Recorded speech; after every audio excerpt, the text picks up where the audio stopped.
எல்லாருக்கும் வணக்கம். ஒரு சின்ன கேப்புக்கு பிறகு உங்ககிட்ட வீடியோவில் பேசுகிறேன். கடைசியாக டீலிமிட்டேஷன் பற்றி பேசியிருந்தேன்.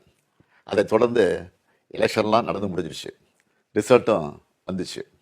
ரிசல்ட்டுக்கு பிறகு என்னவெல்லாம் நடந்துச்சு, என்ன நடக்குது எல்லாத்தையும் பார்த்துக்கிட்டு தான் இருக்கோம். 2 வாரமாக எல்லா வீடுகள்லையும் நியூஸ் சேனல் தான் ஓடிட்டே இருக்கு.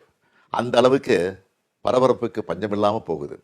2026 தேர்தல் முடிவுகளை எடுத்துக்கிட்டால் திமுக ஒரு பெரிய பின்னடைவை சந்திச்சிருக்கு. அதை நாம் ஏற்றுக்கிட்டு தான் ஆகணும். இது நிச்சயமாக நாம் எதிர்பார்த்த ரிசல்ட் இல்லை. இதுக்கு அவர் காரணம் இவர் காரணம்னு யாரும் யார் மேலேயும் பழி போடாதீங்க. தலைவராக இந்த தோல்விக்கு நானே பொறுப்பேற்றுக்கிறேன். வெற்றி கிடைக்கும்போது எனக்கு தான் அந்த கிரெடிட் வந்து சேருது. அப்போ தோல்வி அடையும் போதும் அந்த பழியை நான் தான் ஏற்றுக்கணும். அதுதான் ஒரு நல்ல தலைவருக்கான இலக்கணம்.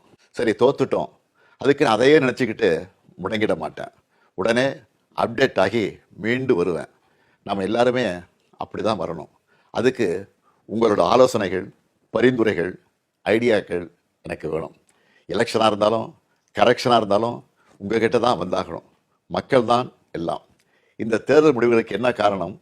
திமுக இன்னும் எப்படியெல்லாம் உங்களுக்காக உழைக்கணும்னு நீங்கள் நினைக்கிறீங்கன்னு சொல்லுங்கள்.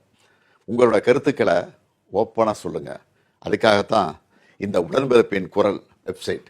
இதில் உங்கள் கருத்துக்களை பதிவிடுறது ரொம்ப சிம்பிள். உங்கள் வாய்ஸ்லேயே பேசி கருத்துக்களை சொன்னீங்கன்னா அதுவே டைப் ஆகிடும். நேரடியாக நீங்களே டைப் பண்ணியும் சொல்லலாம். இல்லைன்னா நீங்கள் பேப்பரில் எழுதி அந்த ஃபோட்டோவை அப்லோட் பண்ணலாம், டாக்குமெண்ட்டாக அனுப்பலாம். உங்கள் கருத்துக்கள் எனக்கு வந்து சேர்ந்துடும். அதையெல்லாம் படித்து பரிசீலித்து நம்ம அடுத்த கட்ட நடவடிக்கையை வடிவமைக்க போகிறேன். நம்மளோட அணுகுமுறை, சிந்தனை, செயல்பாடு எல்லாத்தையும் மாற்றி ஆகணும். காலத்துக்கு ஏற்ற மாதிரி எவால்வ் ஆகித்தான் ஆகணும். உங்கள் கருத்துக்களின் அடிப்படையில் டிஎம்கே 2.0 வரும். கட்சியோட எல்லா லெவல்லையும் தேவையான மாற்றங்களை செய்ய போகிறேன். இதனால் அடுத்த 100 ஆண்டுகளுக்கும் இந்த இயக்கம் உயிர்ப்போடு இயங்கும், உங்களுக்காக இயங்கும். உடன்பிறப்பே, நீங்கள் சொல்லுங்கள், நான் கேட்குறேன்.